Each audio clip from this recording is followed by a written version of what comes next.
வணக்கம். என்ன விதைக்கிறீரோ அது முளைக்கும். என்ன பதிவை கொடுக்கிறீரோ அது மனதை தைக்கும், மனதில் சென்றடையும். நல்ல விதையாக விதைக்கும் போது நற்பெயராக உண்டாக்கும். நாம் விதைப்பதில் தான் இருக்கிறது, பின்பற்றுவது, முளைப்பது.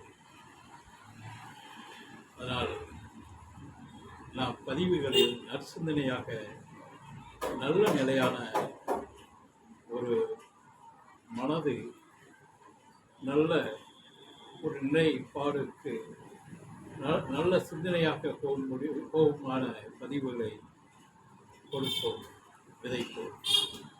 அதுதான் நல்லது, மாந்தர்களுக்கும் நல்லது, பின்பற்றும் பண்பாளர்களுக்கும் நற்சிந்தனை உண்டாக்கும். இன்று அடியன் யூடியூப்பில் உன்னை கண்டேன். நான் உள்ளே கூட போகவில்லை. ஆனால் தலைப்பு ரொம்ப கொடூரமான தலைப்பு.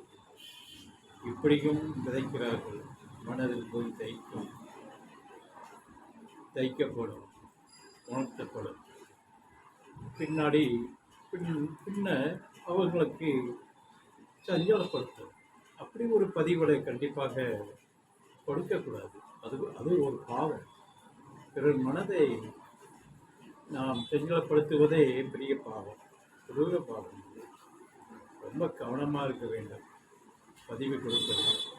அது என்னன்னா, இந்த கொரோனா காலங்களில் தடுப்பூசி போட்டவர்களுக்கு அனைவருக்கும் இரத்த உறைவு உண்டாக்கும்னா யாருமே இருக்க போகிறது.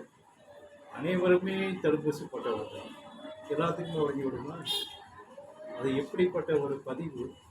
அந்த பதிவை கொடுக்கலாமா?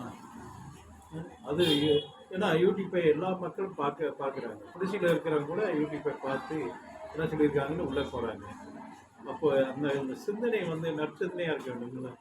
மனசை செஞ்சப்படுறது அதில் அந்த நிலையில் ஒன்று நம்ம பதிவை அழுத்தமான நிலையில் டீப்பாக கொடுக்கும்போது அவங்க மனதை கவுங்க. அப்போ அவங்களுக்கும் இப்படி ஒரு தாக்கத்தை, மனத்தாக்கத்தை உண்டாக்கும்.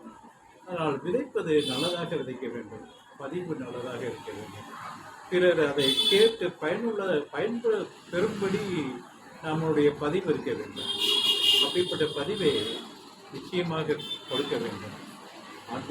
ஆன்மாவோடு ஆன்மாவை பின்பற்றி ஆன்மாவை நேசிப்போம். இறை பிரபஞ்சத்தோடு வாழ்வோம், இறைநிலையோடு இருப்போம். நன்றி, வணக்கம்.